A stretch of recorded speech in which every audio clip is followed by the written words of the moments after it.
World News in 5. Right now. News and developments making headlines around the world in 5 minutes. World News in 5. Here on Radyo Pilipinas World Service.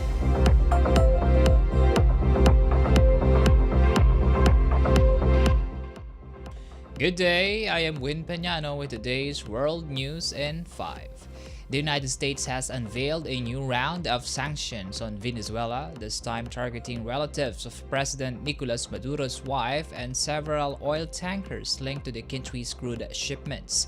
The U.S. Treasury Department says 6 shipping firms and 6 supertankers were added to its sanctions list for allegedly helping move Venezuelan oil through deceptive practices that continue to fund what Washington calls Maduro's corrupt narco-terrorist regime.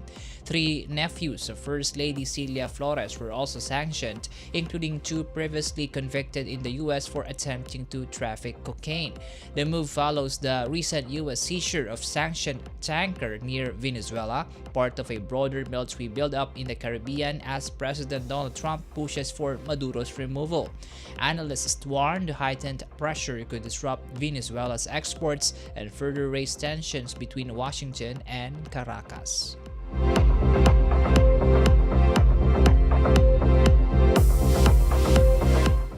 In our news, the U.S. has carried out a show of force over the Sea of Japan, flying 2 nuclear-capable B-52 bombers alongside Japanese F-35 and F-15 fighter jets. Tokyo says the joint mission comes after recent Chinese and Russian military drills around Japan and South Korea.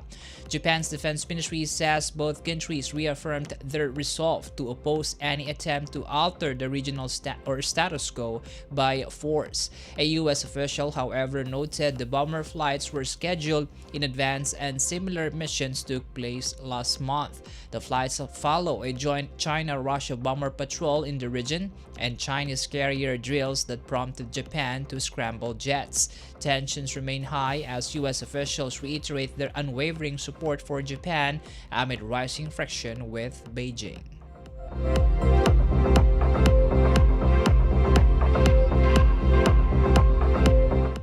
Meanwhile, in Europe, leaders of the Coalition of the Willing met virtually on Thursday to discuss progress in mobilizing frozen Russian assets, British Prime Minister Keir Starmer's office said. The talks followed discussions between Britain, France, Germany, and U.S. President Donald Trump on Washington's latest push for a peace deal to end the war in Ukraine.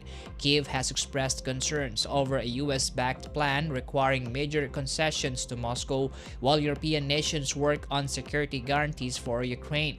The coalition described the initiative as a pivotal moment for the country's future.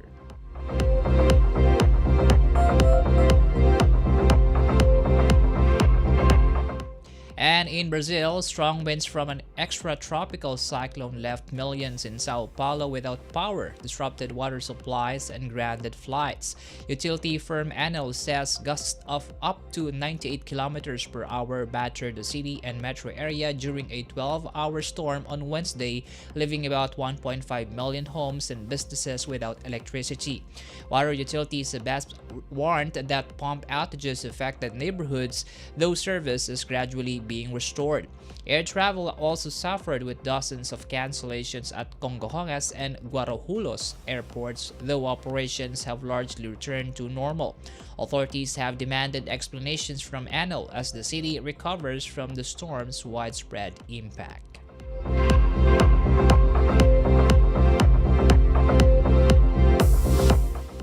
And that concludes today's edition of World News in 5. For Radyo Pilipinas World Service, I am Peñano. Good day. World News in 5. Right now. News and developments making headlines around the world in 5 minutes. World News in 5. Here on Radyo Pilipinas World Service.